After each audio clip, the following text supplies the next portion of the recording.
माहिती तर देव आपल्याकरता सदैव आपल्याला वेळ देतोय, पण आपण देवाकरता वेळ देतोय का ही खूप मोठी गोष्ट आहे.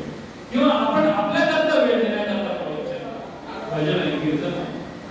म्हणून नमो शतमोद विदधात विद्यारविंद्र प्रबोधात पराप्रमेय प्रमदा विलासिया नमो संसार तव सूर्या अप्रतिम परमवीर्या तरुणतर तुर्या लालनलीला नमो जगदखिल पालना मंगलमणि निधाना सज्जन वनचंदना राधलिंगा नमो चतुरचित्त चकोर चंद्रा आत्मानुभव नरेंद्रा श्रुतिगुण समुद्रा मन्मथ मन्मथा नमो सुभाव भजन भाजना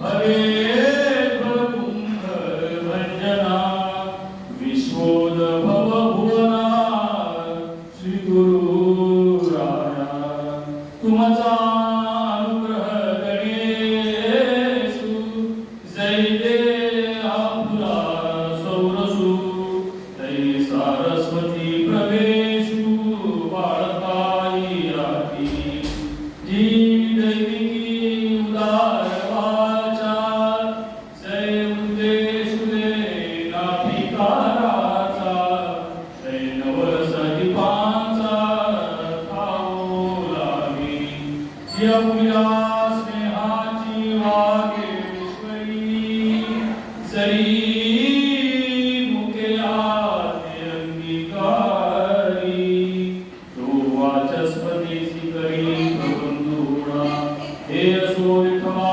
दयावरी झळके इहा पद्म करू माथा पारुके तो जीवची परियुते महेशची एवढे जे महिनेचे करणे हे वाचा बळे वाणुमी कवणे काय सूर्याच्या अंगा उठणे लागत असे केवता गर्भतरुवरी फुलोरा काय सेणी भाहुणे तुळशीवर सागरा कवणे वासिका पुरा सुवासु येऊ चंदना दे गायसी चर्चावे अमृता दे केवते रांधावे गगनावरी उभवावे गणेशी तैसे श्री गुरुचे महिमान आकरिता त्यसे साधन हे जाणूया मियान निवांत केले तरी वृत्ती येई अचिलेपणे श्री गुरु सामर्था कृप करू म्हणे तरी ते मोदियास भिंग देणे तैसे होईल साडे पंधर्या रजत वणी तैसी स्तुतीची बोलणी पूजाची माथा ठेविजे चरणी हेची भरी पुंडलिकावत मौली महावैष्णव संत श्रेष्ठ ज्ञानेश्वर भगवान जीवन सुखमय आणि आनंदमय करण्याकरता ह्या सगळ्या गोष्टी आपल्या समोर मांडल्या आहेत. मागचा जो सोमवार हा त्याच्यात जी सेवा झाली त्या सेवेमधून आपण कुठपर्यंत पोहोचलो तरी कुठपर्यंत पोहोचलो देवाचं दर्शन होण्याकरता कशाची गरज आहे. स्वरूपाचं दर्शन सांगतोय आपण. रूपाचं दर्शन आपण अनेक अंगातून घेतो. आल्या आल्या मंदिरामध्ये गणेशाचं दर्शन घेतलं, दत्ताचं दर्शन घेतलं, पांडुरंगाचं दर्शन घेतलं, आईसाहेबांचं दर्शन घेतलं रूपातून. पण स्वरूपातून देवाला जर भेटायचं असेल तर सद्गुरूची कास करावी, सद्गुरूची कास करावी. म्हणून मागच्या प्रवचनातून आपण सांगितलं कोण सद्गुरू. आदिनाथ गुरु सकल सिद्धांता. काय योग आहे श्रावणाचा सोमवार दुसरा आणि सद्गुरूच्या जे सद्गुरू आहेत त्यांच्याच चरणाजवळ आपण सर्व बसावं आणि सद्गुरूला काय मागावं? हे सद्गुरूराया, भक्ती प्रेम आमच्यामध्ये वाढू दे. त्याच्याने काय होईल? काय होईल तर आमच्यामध्ये देवत्व प्रगट होईल. खूप मस्त गोष्ट आहे. जाऊया. मला सांगा, आपण देवळ देतो. देवळात आल्यावरती देवाचं दर्शन घेतल्यावरती आपल्याला एक वेगळाच अनुभव येतो. का?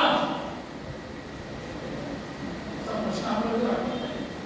देवळात देव दिसतो, बाहेर काय कसं आहे? देवळात आल्यावरती देवाचं दर्शन घेतो, मूर्तीचं दर्शन घेतो, शृंगार पाहतो आणि आतमध्ये जे देवत्व आहे आपल्या हृदयामध्ये ते जागृत. आतली जी सत्ता जेव्हा जागृत होते तेव्हा आपल्याला नतमस्तक व्हावंसं वाटतं. नीट लक्ष देऊन मंदिरात आले आणि देव म्हणून तुम्ही वागत नाही. तुमच्या मनामध्ये, तुमच्या हृदयामध्ये जो आत्मा आहे तो जागृत होतो आणि ते जागृत झाल्याबरोबर तुम्हाला कळतही नाही तो जागृत केला होतो. सर्व ठिकाणी जागृत होतो का? जाता जाता होतो म्हणजे दिसतं का असं नसतं. देवाचा फोटो दिसला म्हणजे काय लोकांची कल्पना नसते. देवाचा फोटो नाही दिसला, प्रतिमा दिसलेले देव प्रतिमेत दिसतो, देव मंदिरात दिसतो, देव मूर्तीमध्ये दिसतो. मला संत सांगतात की हा देव तुमच्या हृदयामध्ये प्रगट होतो म्हणून तुम्ही नतमस्तक होता. ही प्रचिती काय आपली? ती आपल्या हृदयामध्ये त्यांच्या हृदयामध्ये मी राहतो. देव सांगताय मी हृदयामध्ये आहे आणि तू उगाचच गाव फिरतोय. पण कसं आहे, गाव फिरतोय ही जी संकल्पना त्यांनी मांडली ही भक्ताच्या ठिकाणची. पण आपण जर भक्तीचे कर्म करतोय, खरोखर भक्त झालो ही भक्ती करण्याचे कर्म आपण पूजा करणं, नमस्कार करणं, आरती म्हणणं हा काय आपल्यामध्ये कर्म आहे. म्हणून आज कोविडीच आहे. ना तरी अर्जुना हे बीज पुढे सांगितलेलं तुझं जेणे अंतकरणी जे गुण जीवाची. ही ओवीचं तुम्हाला मार्गदर्शन करतो. ना तरी अर्जुना हे बीज, त्या भक्तीचं जे बीज आहे, हे जे बीज आहे हे अंतकरणामध्ये माझ्या दृढ झालेलं आहे. ते मी आज कुणाला तरी सांगावं म्हणून अर्जुनाने आज तुला सांगितलं. काय भक्तीचं बीज? काय भक्तीचं बीज? खूप सुंदर ज्ञानेश्वरी. पाहे दूध पवित्र आणि गोड, पासी त्वचेच्या बडलाड, तरी ते अवहेलनी गोचीड अशुद्ध काढले नाही. निवांत प्रवचन ऐकूया. गाईचं दूध सर्व दिसले, त्या स्तनामध्ये दूध असतं, पुढे दूध असतं, स्तनामध्ये दूध असतं. पण गोचीड गाईच्या स्तनाच्या बाहेर निघालेला ज्ञानेश्वर महाराज. आपण कसे आहोत? आपण कसे आहोत? दूध घेऊन तृप्त व्हावं ना, तर प्रेम घेऊन देवाचं पुत्र व्हावं ना. पण आपण ज्या दुधाचा साठा ज्या स्तनामध्ये आहे त्याच्यावरून बसून त्या स्तनाचं काही तिथे रक्त पितोय.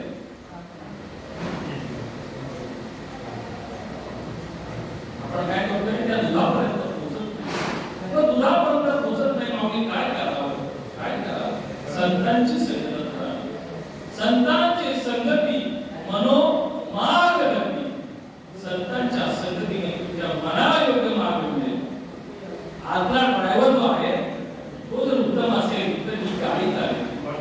जर ड्रायव्हर योग्य नाही आणि 50 लाखाची कार आहे, ड्रायव्हर जर अंधाधुंद गाडी चालवत असेल तर 50 लाखाची गाडी जरी असली तर तुमचा प्रवास सुखकर होणार नाही. म्हणून अतिशय अलौकिक आहे. बाहेर पवित्र आणि गोड, पासी माझी त्वचेची पदराळ, कळत भाषा खूप सोपी, त्वचेची पदराळ परी ते औढेरुली, परी त्या दुधाला बाजूला सारून ते अशुद्ध रक्त घेतात, कोण घेतात, ते गोचीड. म्हणून तशी अवस्था आपल्या जीवनात व्हायला नको. का व्हायला नको? गोचीडासारखं जीवन जगण्यापेक्षा बाळासारखं जीवन जगावं. म्हणून ज्ञान ईश्वरीय ज्ञान पुन्हा करताय, पुन्हा करतात ज्ञान आहे. मला सांगा, जेवण पुन्हा करताय, जेवण पुन्हा करताय. याला भूक लागेल, त्याला जेवण. भूक ज्याला लागेल तो श्रीमंत असेल, तो गरीब असेल, तो ब्राह्मण असेल, तो क्षत्रिय असेल, तो वैश्य असेल, तो गाय असेल, तो कुत्रा असेल, तो प्राणी असेल. जेवण पुन्हा करता ज्याला भूक लागेल तो जेवणाचा पहिला अधिकार. म्हणून ज्याला जीवन जगण्याचा आनंद घ्यायचा आहे, जीवन जगण्याचा आनंद घ्यायचा आहे, तो भक्तीचा अधिकारी. आणि जो भक्तीचा अधिकारी कोण? ज्याला जीवन जगण्याचा आनंद घ्यायचा आहे. नाही तर रडत जीवन रोजच चालतंय, नोकरीसाठी, पदासाठी, धनासाठी, ऐश्वर्यासाठी आणि शाश्वत याच्यातून या सगळं पद जोपर्यंत मिळत नाही तोपर्यंत ते मिळावे असं वाटतं. मिळाल्यानंतर याच्यावर दुःख कशातच. जेव्हा एखादी गोष्ट आपल्या जीवनामध्ये येते तेव्हा एखादी गोष्ट जरूर जाते. आता मी एक प्रवचनाला बसतो, आता प्रवचनाला यायचं म्हणजे काम धंदा करून मला आता जमेल दरवेळेस करायला, म्हणजे माझं काहीतरी सुटणार आणि काहीतरी प्राप्त होणार. तांब्यामध्ये जेव्हा पाणी भरलेलं असतं आणि त्याच तांब्यात जर दूध भरायचं असेल तर पाणी रिक्त करावं लागतं, रिकामं करावं लागतं, तेव्हाच तो तांब्या दुधाने भरू शकतो. म्हणून असंच आहे, आपल्याला जर भक्ती जीवन जगण्याचा जर आनंद घ्यायचा असेल तर भक्ती शिवाय दुसरं साधनच नाही. आणि साध्यही भक्तीच आहे आणि साधनही भक्तीच आहे. करायची कशी? सद्गुरूला शरण जा. तुम्ही म्हणाल सगळीकडे गुरु करावा लागतो, करावंच लागतं. पैसे कसे कमावे? एखादं कम्प्युटरवरती एखादं मुलाला ज्ञान येत नाही, तो विचार करण्यासुद्धा त्याला गुरु करावा लागतो. ड्रायव्हिंग शिकण्याकरता गुरु करावा लागतो. सरळ मार्गाने जीवन जगण्याकरता गुरु करावा लागतो. जेवण कसं बनवावं हे शिकण्याकरता गुरु करावा लागतो. पूजा कशी मांडावी हे करण्यासुद्धा गुरु करावा लागतो. सगळ्या गोष्टीसाठी गुरु करावा लागतो. पण ते गुरु काही काळापुरते म्हणजे ते जे ज्ञान देतात ते ज्ञानच काही काळापुरतं आहे. त्या ज्ञानाने तेवढ्या काळापुरता मुक्त होतो, मुक्ती प्राप्त होते. म्हणून आहे तो आपल्या आतमध्ये कोण आहे, खरंच आपण चालतोय कशामुळे, बोलतो कशामुळे, चांगलं बोलता येतं कशामुळे, चांगलं काम कशामुळे करतो, चांगला पगार कशामुळे मिळतो, ती विद्वत्ता आपल्यामध्ये विशेषत्वाने प्रगट होते. ती विद्वत्ता जेव्हा विशेषत्वाने प्रगट होते म्हणून आपल्याला नोकरी मिळते, चांगला पगार मिळतो. पण हे गुणामुळे होतं. कधीतरी अंतरामध्ये विचार करा, कशामुळे कोण शक्ती आहे की जे आपल्यामध्ये करून घेतं? आम्ही त्याला देवा म्हणतो. आम्ही त्याला अपोज आहे, आम्ही त्याला म्हणतो. ते निर्विकार रूपाने पाहतात, ते निर्विकार रूपाने पाहतात, पण त्याला म्हणून त्याला प्रेम करता येत नाही. म्हणजे लक्षात घ्या तुम्ही, भारतीय संस्कृतीचं महत्व आपल्या गळ्यामध्ये ना हिरे होते, पण कसं आहे आपल्याला ते दिसत नाही. आपल्याला ते दिसण्याकरता आरसा लागतो. म्हणून हे बाहेरचे लोक आता ती संस्कृती आपली घेऊन आले ना, तेव्हा आपलं कळतं की आपल्या भारतामध्ये एवढा आपल्या संतांनी एवढं काही करून ठेवलं, तेव्हा कळतं त्यांनी स्वीकारलं. खूप सोपी व्यक्ती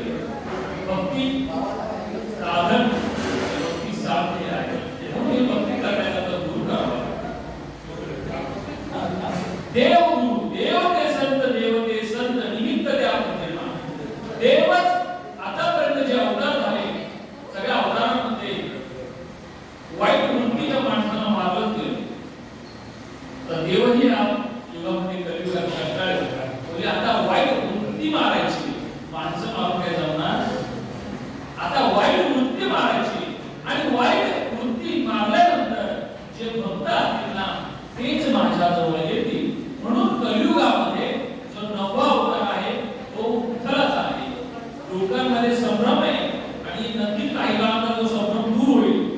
बौद्ध अवतार आहे. बौद्ध म्हणजे जो बोलत नाही, त्याच्या हातात कुठलं शस्त्र नाही, त्याच्या हातात गदा नाही, त्याच्या हातात धनुष्यबाण नाही. देवाला विचारलं, देवा शस्त्र नाही, वध कसा करावा? ते बोलले आता शस्त्राची गरज नाही, आता अस्त्राची गरज नाही, माझ्या हसण्यानेच त्यांच्यातले दोष दूर होतील. पण मी कसा असेल? मी संतांच्या भाई असेल. माझे भक्ती गाती त्यांचे राधा मी उभा, माझे भक्त तिथे भजन कीर्तन करतील, तेथे मी उभा आहे. म्हणून आज एक वेळेतच कार्यक्रम करणार, पण आज आपण गणपती बाप्पा भक्ती, आपण भक्ती भक्ती भक्ती काय भक्ती काय भक्तीचं स्वरूप सांगता येते. पण भक्ती ज्यांनी केली त्यांचं जर आपण चरित्र जर ऐकलं तर मला वाटतं आपल्याला नक्कीच ते प्राप्त होईल. खूप चांगलं म्हणजे काय सांगलं?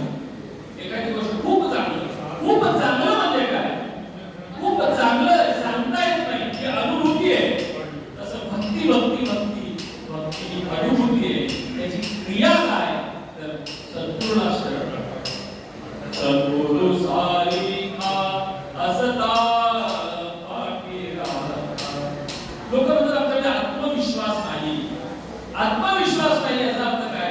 शब्दात अर्थ आहे आज आहे याचा विश्वास नाही.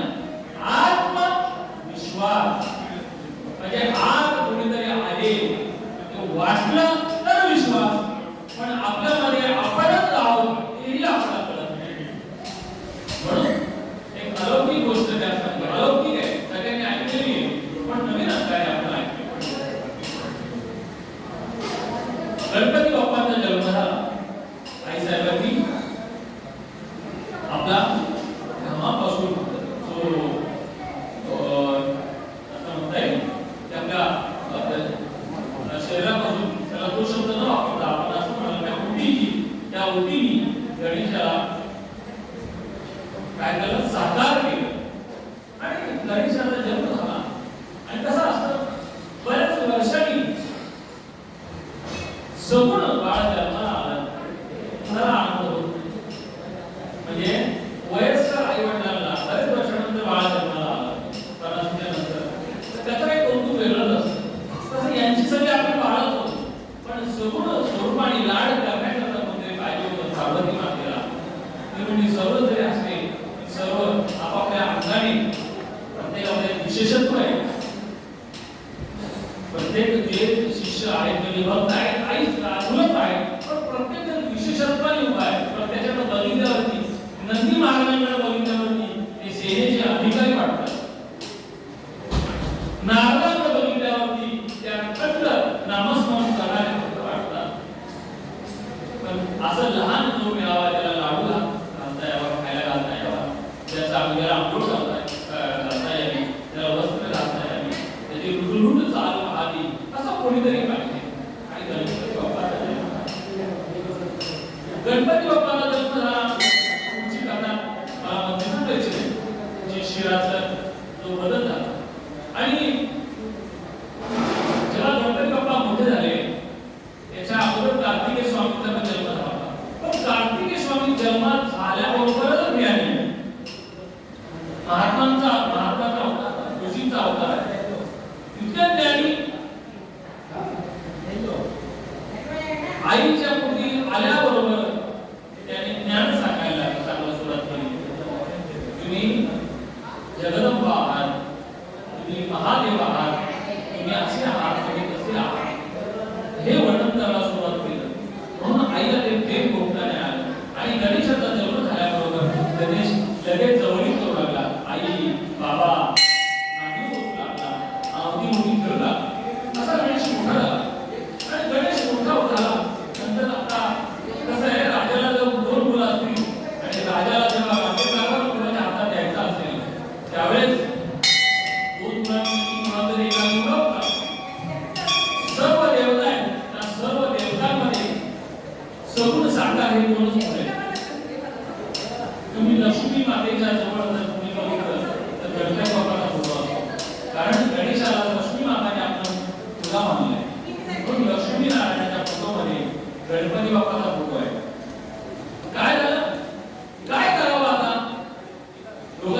प्रभाव तुम्हाला सर्वश्रेष्ठ होईल. सर्व विष्णू, महाविष्णू, ब्रह्मदेव आणि अनादि संत सप्तऋषी सर्व जमा झाले आणि सगळ्यांनी ठरवलं की या दोघांमध्ये तुम्हाला तरी निवड करावी. काय करावं? करावं असा भाग झाला की या विश्वामध्ये जिथे जिथे जेवढी तीर्थ असतील त्या तीर्थांची जो प्रदक्षिणा, त्या तीर्थांची प्रदक्षिणा जो पहिला करून येईल त्याला आपण त्याचा उत्तराधिकारी मानला पाहिजे. गणांचा अधिपती तो गणपती. गण शिवाच्या भक्तांना काय म्हटलं जातं? गण. त्या गणांचा अधिपती म्हणून गणेशाचं नाव त्याच्यानंतर गणपती पडलं. गणांचा अधिपती गणपती. सगळ्यांना कथा माहिती पण त्या कथेतून आपल्याला काय वाहन सर्वकडे असतं. जसं गणपती बाप्पाकडे मूषक वाहन होतं, कार्तिक स्वामी गोर वाहन होतं. सगळ्यांनी ठरवलं कार्तिक स्वामी मोठे होते त्याला साहजिकच वाटतं की आपण नक्कीच म्हणून लवकर जाऊ, कारण आपलं वाहन सुद्धा तसं आहे, कारण त्यांच्या वाहनावरती त्याला विश्वास आणि रेस सुरू झाली. ते कार्तिक स्वामी निघाले आणि गणपती बाप्पा काय निघायचं नाव घेईना. कारण कोण म्हटले गणेशा आपण का जात नाही? ते बोलले मला काही कॉम्पिटिशन करायची नाही, दादालाच करू. ते बोलले असं कसं होईल? जर कोणीतरी प्रतिस्पर्धी असेल तरच तुलना होईल, नाहीतर तुलना होणार नाही. तुम्हाला एक आवडत नाही तशी सर्व. आणि या दिवशी गणेशाला आपल्या आईवडिलांकडे बघून देवत्वाची अनुभूती झाली. देवत्वाची अनुभूती झाली म्हणजे ज्या आईवडिलांना आई आणि वडील म्हणून बघतो त्या दिवशी गणेशाने त्या आईवडिलांना गुरु म्हणून वंदन केलं. भगवानाशी म्हणाले गणेशा आपल्याला जावंच लागेल. आणि तिथून उजव्या बाजूने लगेच प्रदक्षिणा मारायला सुरुवात केली गणेश. इथे कथा संपते. प्रदक्षिणा मारून गणेशाने काय साध्य केलं मला सांगा. देवाला सुद्धा कळलं नाही की आई वडिलांच्या ठिकाणी गुरुतत्व जागृत आहे. आई वडिलांना देव मानण्याला जर या विश्वामध्ये पहिला देव जर कोणी असेल तर तो आहे गणपती बाप्पा. आतापर्यंत सर्वांच्या ठिकाणी ऐकलं की मातृ हे आई वडील आपले गुरु आहेत, आई वडील देव आहे, आई वडिलांच्या ठिकाणी सेवा करावी, आई वडिलांच्या जन्मातून घ्यावं हे फक्त ऐकलं होतं. पण कोण असा आहे जो तिथे जाऊन आला? कोण असा आहे ज्याने करून दाखवलं? या भारतीय संस्कृतीमध्ये संत चरित्रामध्ये गणपती बाप्पा असा आहे की ज्यांनी आई वडिलांच्या ठिकाणी देवत्व पाहिलं आणि अखेर विश्वातली सर्व जी अवतार परंपरा आहे देवाची त्यांनाही दाखवून दिलं की मातृ पितृ देव भव. अजून कुठल्याच ठिकाणी हा शब्द वापरला जात नाही. मातृ पितृ देव भव हा शब्द कुणी सुरुवात केला? नारदनी म्हणाले. खरंच खरंच मातृ पितृ देव भव ज्यांच्या पोटी जन्माला आलो त्यांच्या जर देवत्व दिसत नसेल तर देवळात जाऊन आपल्याला देव वेगळा कसा दिसतो? देवळात जाऊन देव वेगळा कसा दिसतो? म्हणून गणपती बाप्पाची कथेमधून काय माहिती मिळते की असा देव आहे त्याला आपण पहिल्यांदा स्मरण करतो. त्या देवाचं स्मरण केल्याशिवाय दुसऱ्या सत्ताच आणत नाही. उदाहरणार्थ गाडीच्या दरवाजाची, कारच्या दरवाजाची मेन चावी जोपर्यंत उघडत नाही तोपर्यंत गाडी चालू होत नाही. त्या दरवाजाचं कुलूप साधं 200-300 रुपयाचं, पण ते उघडत नाही तोपर्यंत गाडीमध्ये बसता येत नाही, तोपर्यंत इंजिन स्टार्ट होत नाही, तोपर्यंत एसी स्टार्ट होत नाही, तोपर्यंत प्रवास चालू होत नाही. कोट्यावधीच्या गाड्या सुद्धा त्या कुलूपाशिवाय होऊ शकत. तसं गणपती बाप्पाचं स्मरण केल्याशिवाय कुठल्याही ज्ञानाची प्राप्ती होणार नाही, कुठल्याही भक्तीची प्राप्ती होणार नाही. म्हणून मागच्या श्रावणामध्ये आपण पहिली आपली अवस्था पडून घेतली मनामध्ये. कोण देव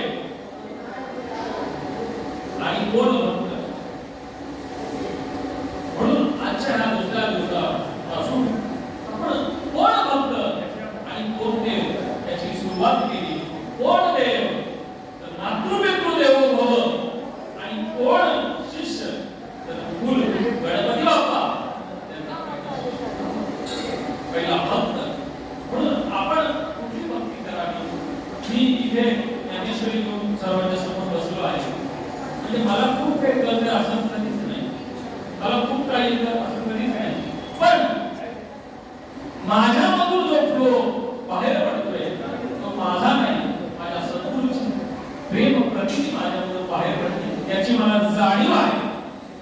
देवाला न जाणलेली भाषा, पण गुरुला जाणून भाषा.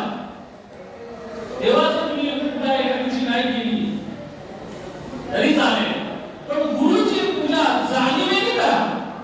जर गुरुवरती म्हणजे गुरुची जर उपेक्षा झाली तर देव आपल्याला जवळ जात नाही. देव कसा करेल,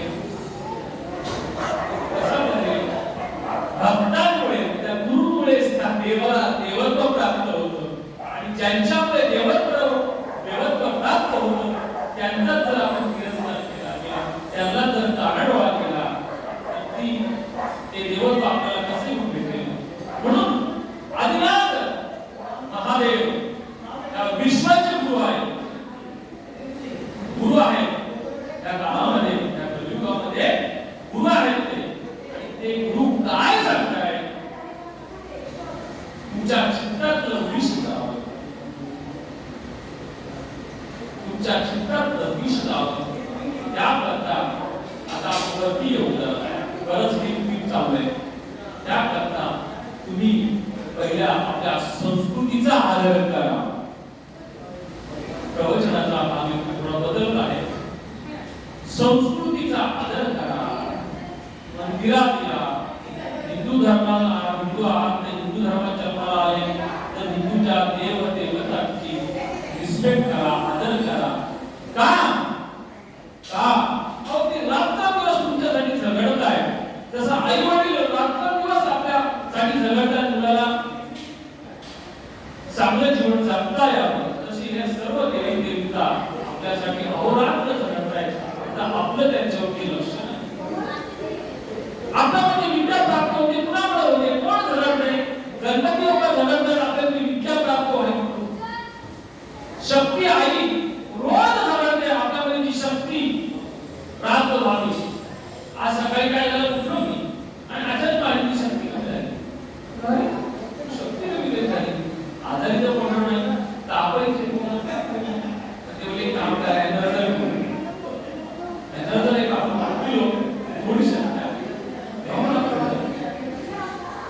शक्ती येण्याकरता ती शक्ती आली नाही, शक्ती जागृत झाली.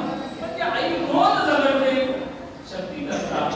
मुलाचं पोट भरणं कसं भरावं म्हणून ही धरणी माता, आपण त्याला त्या पृथ्वीला आपण माता बोलतो. जगात कोणी बोलू न बोलू काही प्रश्न नाही जगाच्या लोकांचा, कारण अनेक ठिकाणी उगवलेल्या लोकसती अशेष ही मार्ग दिसते. सूर्य उगवला होती, अनेक मार्ग दिसतात. ह्या रोड दिसतो, तो रोड मोकळा दिसतो, तो रोड मोकळा दिसतो. म्हणून सगळ्या रोडनी चालून जावं का? आपल्याला ज्या मार्गावरती जायचं असेल, त्या स्थळावर जायचं असेल, त्याच रोडनी जावं लागतं. कसं जग काय करतं ह्या विचारात पडू नका, कारण जग अशांततेच्या मार्गावरती चाललंय. कारण का तर प्रत्येकाला वाटतं माझा अंकुश या जगावर आला, कधीच कुणाला कळलं नाही. एक नंबर महाविष्णूचा आहे कायम. एक नंबर कधीच प्राप्त करण्यात भानगडीच पडू नये. एक नंबर कुणाचा आहे? महाविष्णूचा आहे. म्हणून 2 नंबरवर राहावं, 3 नंबरवर राहावं, 1000व्या नंबरला राहावं, कारण 1000वा नंबर ही त्याच रांगेमधला आहे. म्हणून जग प्रयत्न करतं की सगळं आपल्या होऊ शकत नाही. कितीही प्रयत्न केले तर होऊ शकत नाही. आतापर्यंत या भाग्यावरती हजारो लोकांनी राज्य केलं. ह्या मंदिरामध्ये जेव्हा मी आलो तेव्हा मला त्यांनी दाखवलं नंदी महाराजांचं शिर नाही नव्हतं. मग मला सांगा, नंदी महाराजांचं शिर नव्हतं काही 200 वर्षापूर्वी, 250 वर्षापूर्वी. मग आम्ही हिंदूंनी भक्ती सोडली का? ती आमची नष्ट झाली का? काही काळ वाटतं असेल की लोकांना वाटतं देव आपली स्वतःची रक्षा करू शकत नाही. मला सांगा, सगळं तर देवाच्या पोटात आहे. ते देव आपल्या पोटामध्ये आपली वेगळी शस्त्रक्रिया करेल का? आपल्या पोटामध्ये आपली वेगळी शस्त्रक्रिया आपण करू शकतो का? नाही करू शकत. तसं तो हे घडामोडी होतच असतात. पण देवाला हे बघायचंय की कोण याच्यातून करतात. मग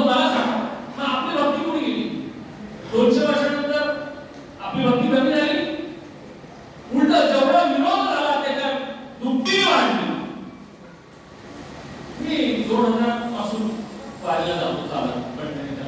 आणि दिंडी नंबर 30 बघा गंमत सांगतो सर, दिंडी नंबर 30 माऊलींच्या रथाच्या पाठीमागे 30 नंबर दिंडी. जेव्हा मी 2001 साली चालत गेलो, माऊलींच्या आणि आमच्या 30 नंबर दिंडीमध्ये 1 किलोमीटर चालत होतो. 1 किलोमीटर माऊलींच्या रथामध्ये 1 नंबर 2 नंबर 3 नंबर प्रत्येक दिंडीमध्ये 200 300 500 1000 असे माणसं. आज माऊलींच्या मध्ये आणि 30 नंबर मध्ये 5 किलोमीटर अंतर आहे. किती किलोमीटर? नंबर तोच, नंबर तोच. माणसं पाडली का कमी झाली? हौसे नवसे कौसे येतात सगळे, पण येई नका, येई नका. येता येता एक दिवस त्याचे होऊन जातात. कारण वारी ही अशी उपासना आहे. या उपासनेमध्ये काय होतं?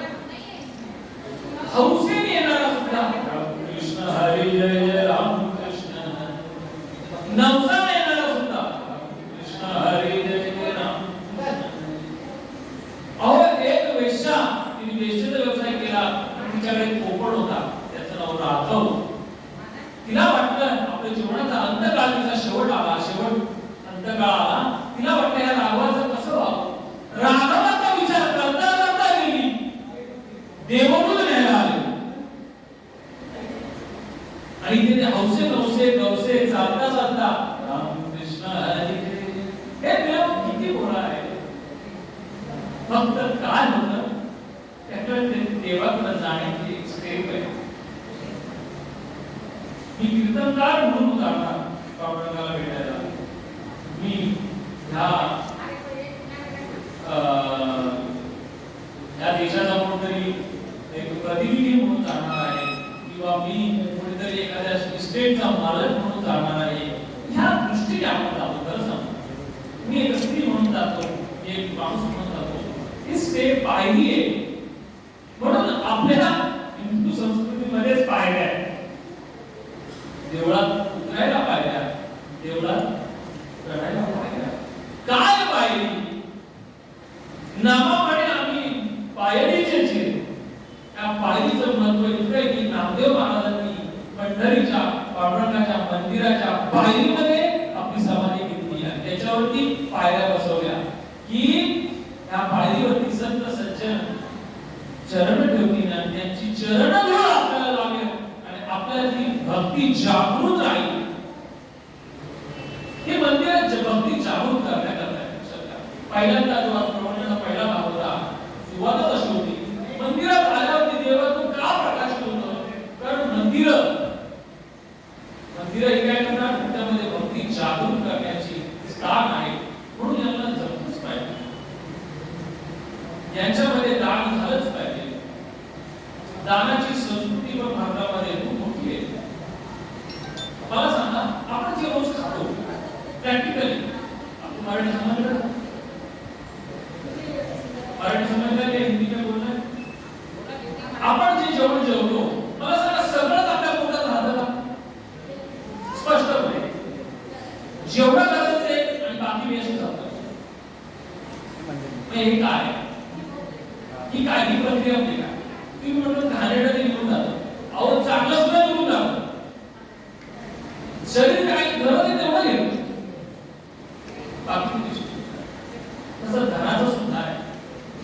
म्हणून धनाची शुद्धता आपल्या हातात नाही.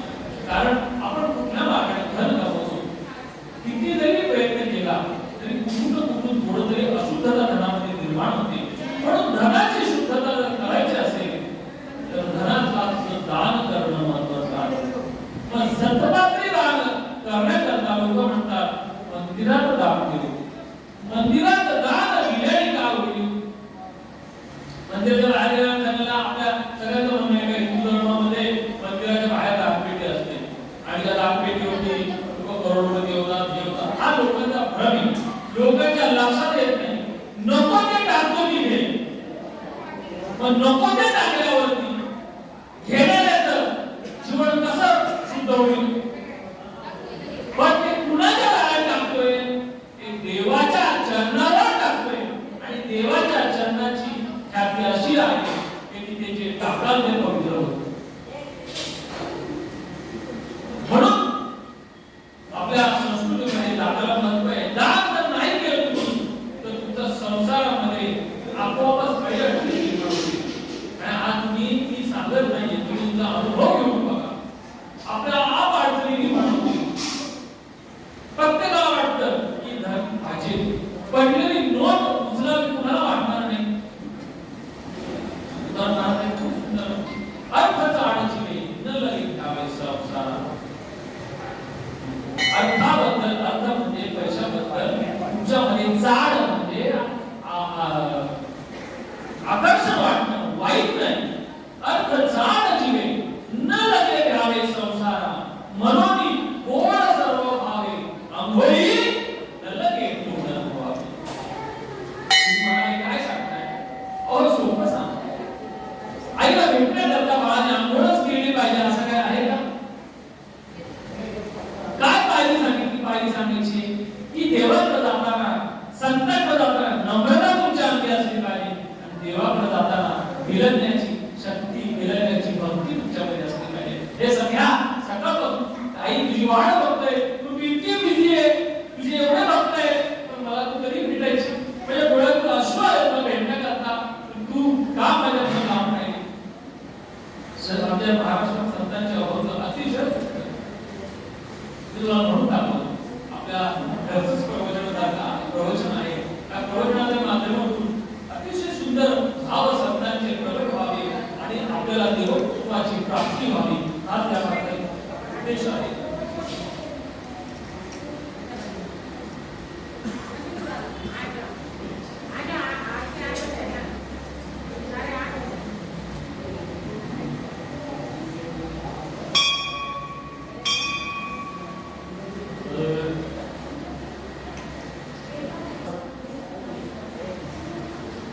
प्रेम पाहणं मागताय.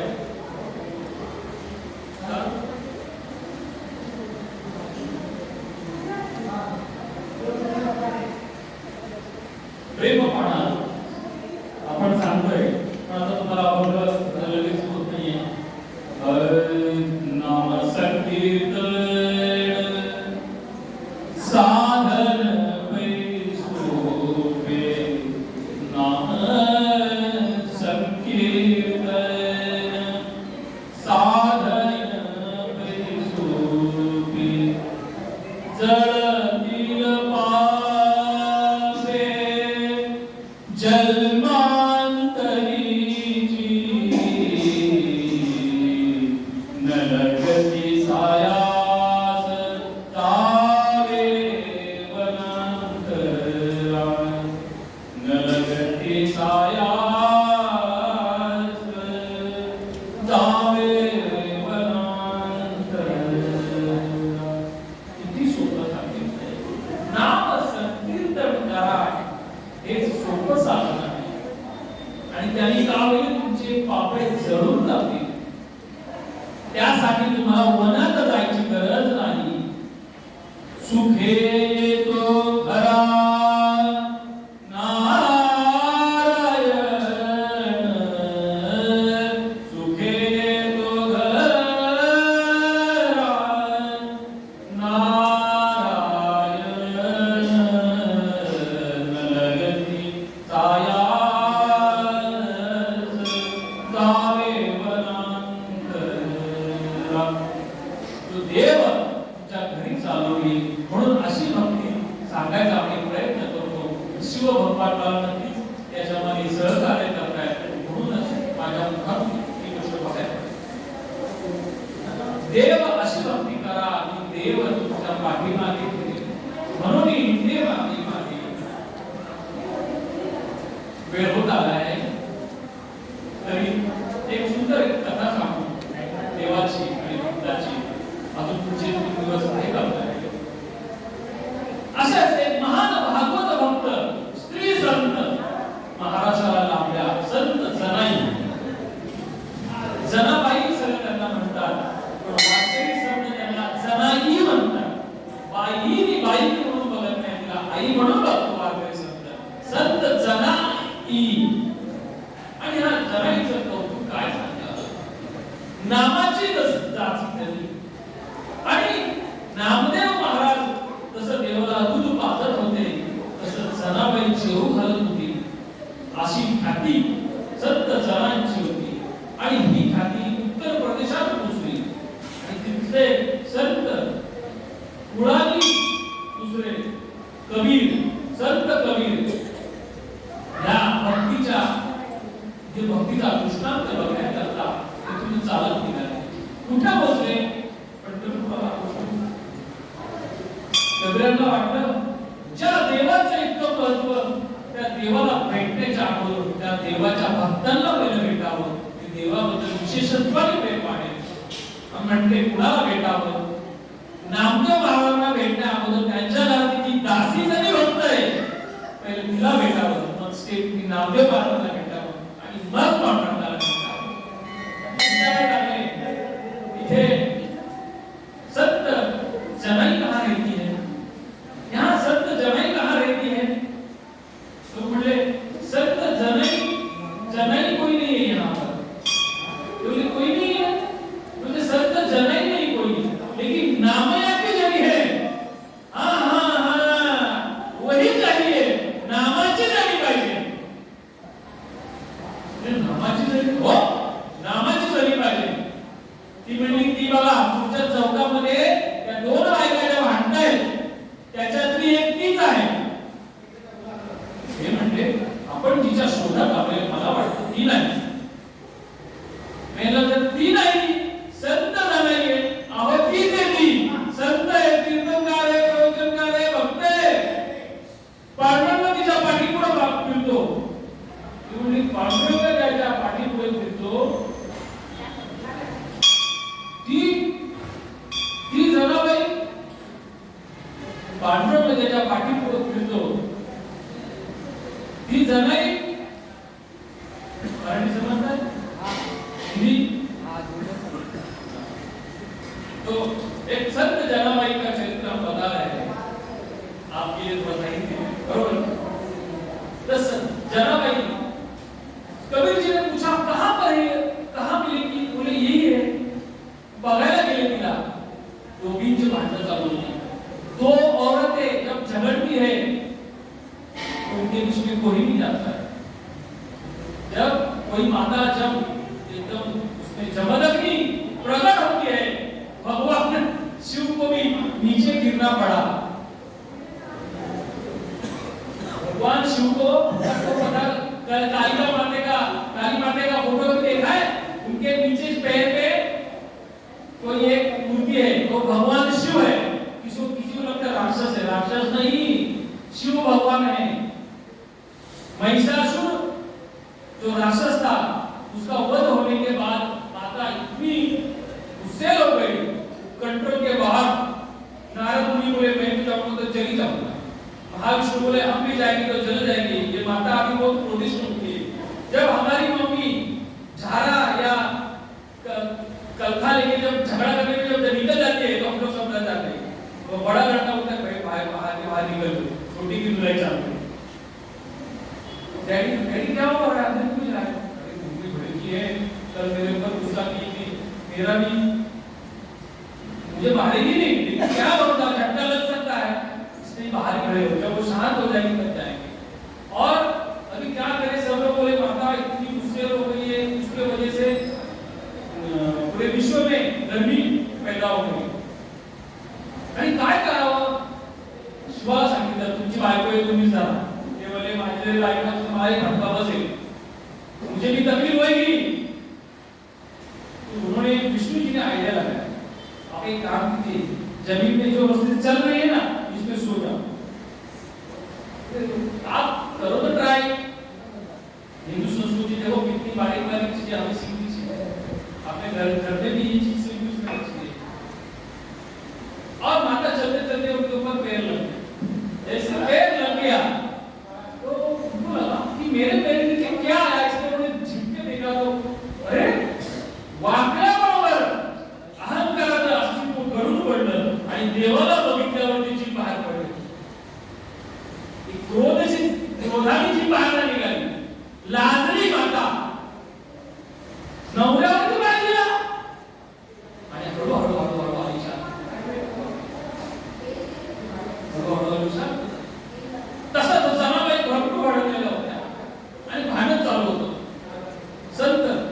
झगड़ा चलता है और झगड़ा किस चीज का था, बहुत सुंदर कथा है। कबीर जी वहां पहुंचे, बोले आप जाना ही है? हाँ हाँ हाँ मैं जाना ही हूँ, क्या काम है? नहीं मुझे, मैं आपके दर्शन के लिए आया हूँ। दर्शन बाद में पहले हमारा जो झगड़ा चल रहा है वो छुड़ाओ। क्या झगड़ा चल रहा है? बोले हम पहाड़ी पर गए थे शीरी बेचारा, मुझे जब गाय भैंस पहाड़ी पे घास खाने जाते हैं तो गोबर गिरता है, गोबर जब गिरता है तो धूप से सूख जाता है। तो लोग पहले के जमाने में जैसे लकड़ियां चूते थे वैसे वो गोबर उठा के ले जाते थे और चूल्हे में लगता था। गोबर से क्या होता था, अग्नि अति प्रज्वलित हो जाती है, उसमें गैसेस होते हैं, तो उसको कहते हैं शेनी। जो गीला होता है उसको शेन कहते हैं, जो सूख जाता है उसको शेनी कहते हैं। मग काय भांडण आहे, आम्ही दोघी शेणी वेचायला गेलो जमा करायला। मग पण ही जणी ही म्हणते आता 2 वाटे नाही 3 वाटे कर, 3 माणसांनी उचलली। ती म्हणली भजन करते कीर्तन करते आणि किती खोटं बोलते, उचलल्या दोघींनी आणि वाटे करताना 3 जणांनी करावासाठी म्हणते। 3 जणांनी वाटे कशी जमायचे, 3 लोग का बंटवारा कैसे होगा? मुझे नहीं 3 जन लोग है। कबीर जी बोले क्या है, इतनी झूठ बोलते हैं, 2 जन तो दिख रहे हैं उठाने गए थे, 3 वाटे कैसे करावे, 3 हिस्से कैसे होंगे? कबीर जी को कहा, कबीर जी ने कहा ये माता जनाई ये कैसे होगा? कैसे होगा क्या कैसे होगा? एक एक के उठाओ कान में लगाओ, जिस खाट से जो बोरी से विठ्ठल ध्वनि आएगा वो विठ्ठल लिख पाएंगे। ये सुनते ही कबीर जी पूरे पसीने से लथपथ हो गए। अरे क्या भाव है, अरे हमने तो देखा नामा दर्जी बड़ा अकेला जरी खाना खिलाए हैं, ये तो बोरी के लिए भगवान आगे पीछे घूमता है, हो ही नहीं सकता है, हो ही नहीं सकता है। काय सांगू महाराष्ट्राच्या संतांचं अलौकिक कर्तृत्व नाहीये, अलौकिक प्रेम आहे या हिंदुस्थानामध्ये। जर संत भूमीकडे जर असेल की महाराष्ट्र आहे, देवभूमी उत्तराखंड आहे, तर संत भूमी महाराष्ट्र आहे। म्हणून देवाचं दर्शन होण्याकरता महाराष्ट्रात यावंच लागेल आणि महाराष्ट्रातल्या संतांचं दर्शन घेतल्याबरोबर तुम्हाला देवभूमीला जाऊन देवाचं दर्शन होईल। लड़ाई चालू थी, कबीर जी ने बोले अभी क्या है, दिया एक हाथ कान में लगाया, आवाज नहीं आया, दूसरा उठाया, तीसरा उठाया, 5वां उठाया, जसं उचलल्या बरोबर विठ्ठल ध्वनी आल्या बरोबर कबीर जी हादरले आणि जनाईंच्या चरणावर बोट आपण घातलं। हम तो देखने कुछ आए थे लेकिन प्रभु ने दिखाया कुछ और है। क्या प्रभु की लीला है, हम देखने आए थे कि ईश्वरी तत्व आपण ज्या ठिकाणी जेव्हा दर्शन जातो ना, तर पहिले जे भक्त भागवत होते, पहिले जे तर तिथे आपल्या करणारी लोक होती, ती तिथल्या संतांना पहिले वाजायची, त्या संतांच्या ठिकाणी ते देवत्व कसं प्रगट झाले आणि मग त्या देवात त्या स्थानाचं विशेषत्व प्रगट व्हायचं। पहिल्या काळातली परंपरा होती, आता आपण तसं करत नाही। संत तेवढे उरले नाही कारण याचा अर्थ असतो जे लौकिक अलौकिक संत आहे ते लौकिकामध्ये दिसतच नाही, जे अलौकिक संत आहेत त्या खरंच ते तुम्हाला त्याचा लौकिक दिसणार नाही, तुम्हाला फोटो दिसणार नाही, तुम्हाला ते लगेच शोधून सापडणार नाही। अलौकिक कोणीतरी असे प्रेमानंद बाबा ज्याचा व्हिडिओ कुठेतरी लिंक व्हावा, त्याच्यामुळे त्याच्या अगोदर ते प्रवचन करत नव्हते का? आता लोक बघतात ना टीव्हीला, असे अलौकिक काही चालू सहज आपल्या करतात देव समोर आपला प्रगट आहे, नाहीतर एवढे दिवस करून तेव्हा प्रगट नाही झाले। हे ऐकल्यावर कबीरजी लोटातून घातलं, कबीरांना वाटलं काय आहे देव शेणी उचलल्या करता आपल्या भक्ताच्या पाठीमागे राहतो का? म्हणजे देवाला शेणी बघा, लगेच मनात उलटा प्रश्न आला, देवाला शेणीचं पावलंय, देवाला एवढं मग कमी आहे? इथे नामदेव महाराज आले, नाम आलं, नामदेव महाराजांचे नाम आलं, नाम आल्याबरोबर तिचं वातावरण बदललं आणि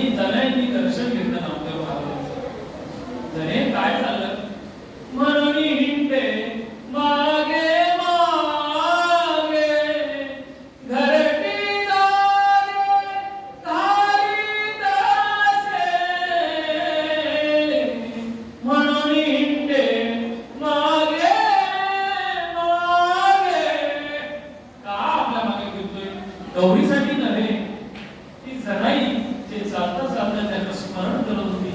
आठवण का सख्या, आठवण का विठ्ठल विठ्ठल विठ्ठल विठ्ठल. त्या नामस्मरणाकरिता ती जनाई त्या जनाईच्या पाठीमागे देऊन मागे पुढे येत होता. गौरी वेचण्या करणार होता. पण सांगू का, असे जे अलौकिक भक्त या महाराजांच्या जन्माला आले, त्या सर्व संतांच्या आपल्या त्यांच्या जीव संसाराचं कार्य पांडुरंगाने केले.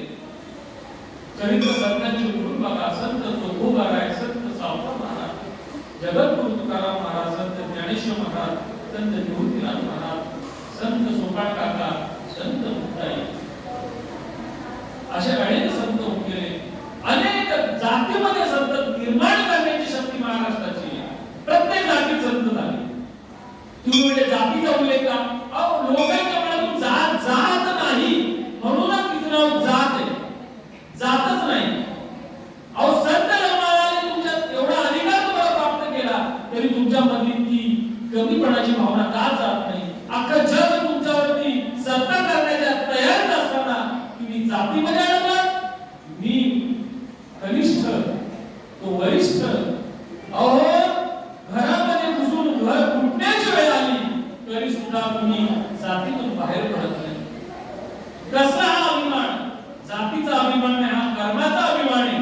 आणि ते ज्ञानेश्वर महाराज सांगतायत, कर्म करत नाही तो देव माझ्याकडून करून घेतोय, ही जाणीव तुमच्यात प्रगट झाली पाहिजे. नाहीतर आहे भांडणी करत आपल्या घराची. जाती विभागून समाज राहिला आहे. अजूनही जाती प्रांतवाद हा भेद आहे. त्या भेदातून बाहेर पडा आणि सर्व हे विश्वची माझे घर ऐसी मती जयाची स्थिर. बघा, संप्रदायाचं कुठे महान काय? संप्रदाय महान कशाने म्हणतो? हे विश्व.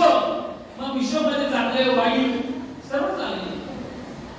आक्ष, बघा शब्द आक्ष, इंद्रियांच्या ठिकाणी ज्याची वृत्ती ते राक्षस.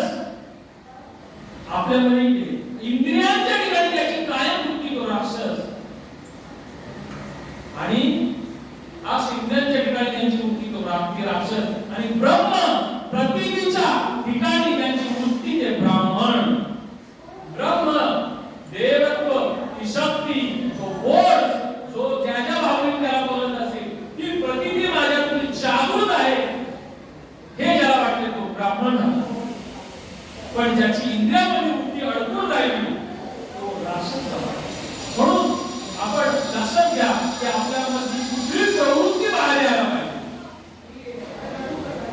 ब्राह्मण प्रवृत्ती बाहेर आली आणि हे विश्वाची माझे घर. मग या विश्वामध्ये अनेक माणसं आहेत ना वेगवेगळी. मग आपण कुणाला नाकारलंय का? विष्णुमय जगत वैष्णवांचा धर्म, भेदा भेद काम अमंगळ. विष्णुमय जगत वैष्णवांचा धर्म. वैष्णव ते विष्णू उपासक आहे, ते शिवाचे उपासक आहे. ते भेद करत नाही. जो भेद करतात, आईमध्ये आई तत्वात भेद नाही. एखादा माणूस एखाद्या घरी आईवरती एखाद्या शिवी देतो, हे लक्षात घ्या, तो त्याच्या आईला शिवी देतो, तो त्या तत्वाला शिवी देतो. म्हणून बोलताना सुद्धा विचार करून वागा. आचरण शुद्ध पाहिजेच. आचरण शुद्ध होण्यासाठी मंदिरात यावंच लागेल. मंदिरात येऊन तुमच्या आचरणामध्ये जर शुद्धता निर्माण व्हायची असेल तर तुम्ही त्या मार्गाने जे जे काय बोलाय, धन, अन्न, वस्त्र, ज्ञान, धन, याचं दान झालंच पाहिजे. ते सत्ताचे दान कुणाला देता येईल हे आपल्या हातात नाही. मग आपल्या हातात नाही तर कुणाच्या चरणावर घालावं तर देवाच्या चरणावर. आणि हा विचार करू नये की समोरचा त्याचा काय वापर करतोय. हे लक्षात घ्या. जैसे ज्याचे कर्म त्याचा फळ देतो ईश्वर. मग ईश्वराच्या ठिकाणी राहून त्याला देव माफ करायचा. मग त्याला काही त्याला पण त्याच्या पापाची भोगावं लागत नाही. मग आपण विचार करायचा नाही. आपण फक्त आपला विचार करायचा की आपल्या जे दोष आहे ते दोष कसे निघतील. म्हणून हे विश्वची माझे घर ऐसी मती त्या वारकरी संप्रदायाचा विचार. पण तुकाराम महाराज एक वाक्य सांगतो आणि आता कार्यक्रम समाप्त. नाही तरी देव कासेची रंगोटी. अभंगाचा सुरुवात असते, मऊ मेना होती आम्ही विष्णुता. मेना एवढं मऊ काहीच नाही, पण आम्ही भक्त मेनापेक्षाही मऊ आहोत. अभंग पूर्ण सांगत नाही. नाही तरी देऊ कासेची लंगोटी, म्हणजे लंगोटी सुद्धा देऊ एखादा मागायला आला तर. काय सुविधा नाही, आम्ही एवढे दागी आहोत. नाठाळाचे माथी हनुकाटी, पण जाणून ना तुम्ही आमच्यावरती चालूच असाल तर आम्ही तुमच्या काठी डोकं फोडल्याशिवाय राहणार नाही. त्याचा माय हा तुम्ही म्हणाल हे काय सांगते, मी सांगत नाही, जगद्गुरु सांगताय.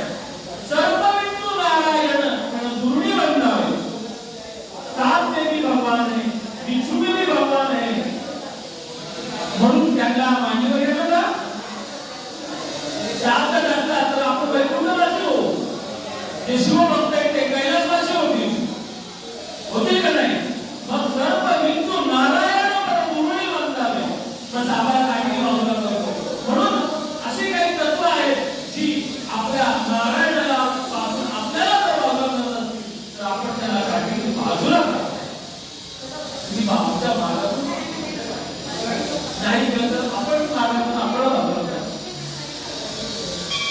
तुम्ही म्हणाल की आजच्या प्रबोधनातून हा भाग काय पाहिजे, हा भाग भक्तीचाच भाग आहे. तहान लागावी आणि एक माणसाने त्या पाण्याने पोट धुवावं आणि आपण तहानेसाठी व्याकुळ करावं, किती वेळ करावं. तो कोण घेतोय आणि आपल्याला एक घोड पाण्याची गरज आहे. हा काय प्रकार आहे. त्याला आपण जोर जबरदस्ती करतो ना, हे काय चाललंय, पाणी वाया घालतोय, मला एक घोड पाणी प्यायचं. आपण त्या घोट जर पाणी घ्यायचं नाही तर आपलं जीवन राहील का. पण जीवन राहणार नाही. जीवन जर काय राहिलं, जीवन काय राहिलं, ध्येय जर नाही राहिला तर आपला भक्ती करता येणार नाही. आणि भक्ती करता जर नाही आली तर समजायचं आपलं पूर्व दुष्कृत काहीतरी फळाला आलं. म्हणून पूर्वजन्मेची पूर्वी दोष केली ती मजा ती फळाची आली. आज फळाला आहे म्हणून सर्वजण आज शिव भगवंताच्या चरणावर मस्तक टेकण्याकरता आलो आहोत. आणि कार्यक्रम भरपूर वाढला, पण सर एक प्रश्न होते, सर्व एवढ्या आनंदाने श्रवण करत होते आणि मला ही शिवानी सांगितलं की तुम्ही ह्या गोष्टी सांगाव्यात मला वाटतं. आणि त्या अप्रोचच्या मार्गदर्शनाने तुमच्याबद्दल एक बोललं माहिती सांगतो. कुंडलिकावर विठ्ठल श्री ज्ञानदेव धर धर धर धर धर कुंडलिकावर विठ्ठल श्री ज्ञानदेव पंढरीनाथ भगवान की पारेश्वर भगवान की मौली गणेश्वर महाराज की जगद्गुरु महाराज की सद्गुरु दादा महाराज, सद्गुरुप्पा महाराज, सद्गुरु बाबा महाराज की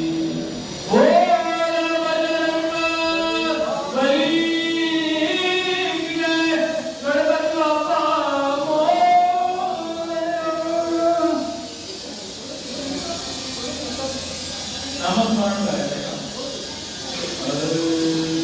राम कृष्ण हरी जय. रामकृष्ण आहे म्हणून असं सुरुवात म्हणून हरे नमः शिवाय, ओम नमः शिवाय, हर हर नमः शिवाय,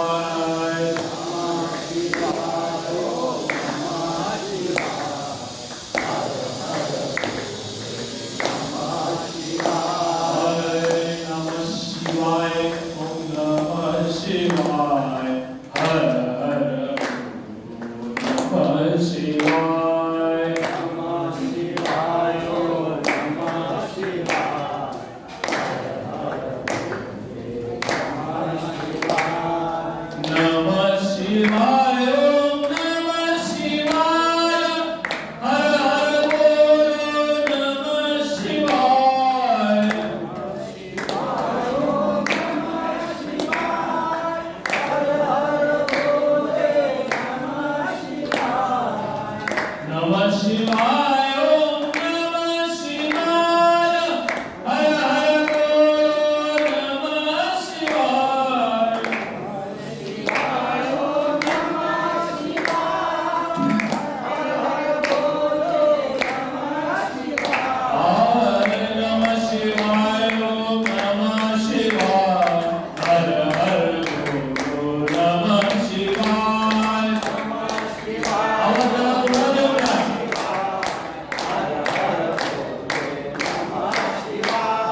साहेब